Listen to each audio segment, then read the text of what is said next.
حضرت محمد صلی اللہ علیہ وسلم اسلام میں آخری نبی تھے اور اسلامی عقیدے کے مطابق آپ کو اللہ خدا کا آخری رسول مانا جاتا ہے۔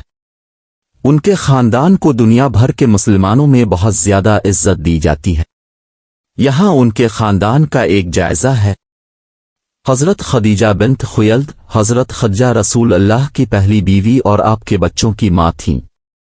وہ ایک کامیاب کاروباری خاتون تھیں جو اپنی ذہانت، مہربانی اور پیغمبر اسلام کی غیر متزلزل حمایت کے لیے مشہور تھیں۔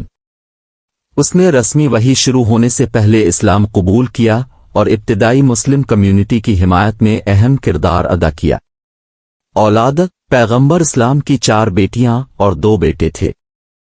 حضرت زینب بنت محمد اب صلی اللہ علیہ وسلم اور خدیجہ کی سب سے بڑی بیٹی تھیں۔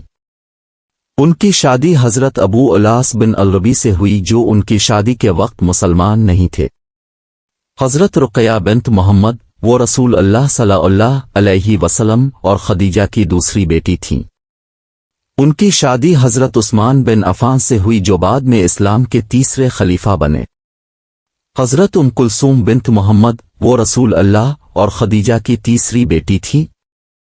حضرت رقیہ کی وفات کے بعد حضرت ام کلثوم نے اپنی بہن کی بیوہ حضرت عثمان سے شادی کی۔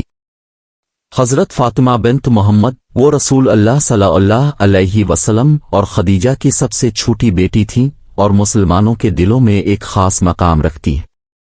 ان کی شادی رسول اللہ صلی اللہ علیہ وسلم کے چچازاد بھائی اور داماد حضرت علی ابن ابی طالب سے ہوئی تھی۔ حضرت قاسم بن محمد وہ اپنی پہلی شادی سے رسول اللہ صلی اللہ علیہ وسلم کے سب سے بڑے بیٹے تھے، لیکن بچپن میں ہی ان کا انتقال ہو گیا۔ حضرت عبداللہ بن محمد وہ اپنی پہلی شادی سے رسول اللہ کے دوسرے بیٹے تھے اور بچپن میں ہی وفات پا گئے۔ حضرت علی ابن ابی طالب حضرت علی رسول اللہ صلی اللہ علیہ وسلم کے چچازاد بھائی اور داماد تھے۔ وہ اسلام کے چوتھے خلیفہ تھے اور اسلامی تاریخ میں ایک اہم مقام رکھتے تھے۔ ان کی شادی حضرت فاطمہ سے ہوئی تھی اور وہ رسول اللہ کی قریبی ساتھی تھیں۔ پیغمبر محمد کا خاندان اسلام میں انتہائی قابل احترام ہے اور ان کی زندگیاں تقوی، ہمدردی اور اللہ کے لیے عقیدت کی مثالیں ہیں۔ انہوں نے ایمان کے ابتدائی ایام میں اسلام کے پیغام کی حمایت اور پھیلانے میں اہم کردار ادا کیا۔ ان کی میراث آج تک مسلمانوں کو متاثر کرتی ہے۔ اولاد: حضرت محمد کا خاندان ان کی اولاد کے ذریعے پھیلا جنہیں سید شریف کہا جاتا ہے۔ ان کا سلسلہ نسب رسول اللہ صلی اللہ علیہ وسلم سے ملنے کی وجہ سے مسلم کمیونٹی میں ایک خاص مقام رکھتا ہے۔ خاندان نبوی کی کچھ معروف شاخیں یہ ہیں۔ الحسن ابن علی حضرت حسن حضرت علی اور حضرت فاطمہ کے سب سے بڑے بیٹے تھے۔ وہ شیعہ اسلامی روایت میں دوسرے امام تھے۔ الحسین ابن علی حضرت حسین حضرت علی اور حضرت فاطمہ کے چھوٹے بیٹے تھے۔ وہ شیعہ اسلامی روایت میں تیسرے امام تھے اور مسلمانوں میں ایک قابل احترام حیثیت رکھتے ہیں کیونکہ وہ کربلا کی جنگ میں شہید ہوئے تھے۔ زین العابدین علی ابن حسین وہ حضرت حسین کے بیٹے اور شیعہ روایت میں چوتھے امام تھے۔ وہ کربلا کی جنگ میں زندہ بچ گئے اور اپنی تقوی اور اللہ سے عقیدت کی وجہ سے مشہور ہوئے۔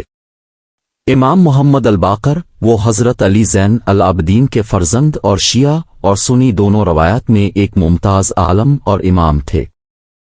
امام جعفر الصادق وہ امام محمد باقر کے فرزند تھے اور شیعہ روایت میں چھٹے امام مانے جاتے ہیں۔ وہ اسلامی فقہ اور سائنس میں اپنے وسیع علم اور شراکت کے لیے مشہور تھے۔ امام موسیٰ کاظم وہ امام جعفر الصادق کے فرزند اور شیعہ روایت میں 7ویں امام تھے۔ وہ اپنے صبر، علم اور تقوی کے لیے مشہور تھے۔ امام علی الرضا وہ امام موسیٰ کاظم کے بیٹے اور شیعہ روایت میں 8ویں امام تھے۔ انہیں امام رضا کے نام سے بھی جانا جاتا ہے اور شیعہ اور سنی دونوں مسلمانوں کی طرف سے ان کا بہت احترام کیا جاتا ہے۔ پیغمبر اسلام کے خاندان، خاص طور پر ان کی اولاد نے پوری تاریخ میں اسلامی تعلیمات اور علمی علوم کے تحفظ اور پھیلانے میں اہم کردار ادا کیا۔ الہیات، فقہ اور ادب جیسے مختلف شعبوں میں ان کی شراکت نے اسلامی ثقافت کو تقویت بخشی ہے اور دنیا بھر کے مسلمانوں کو متاثر کرتی رہتی ہے۔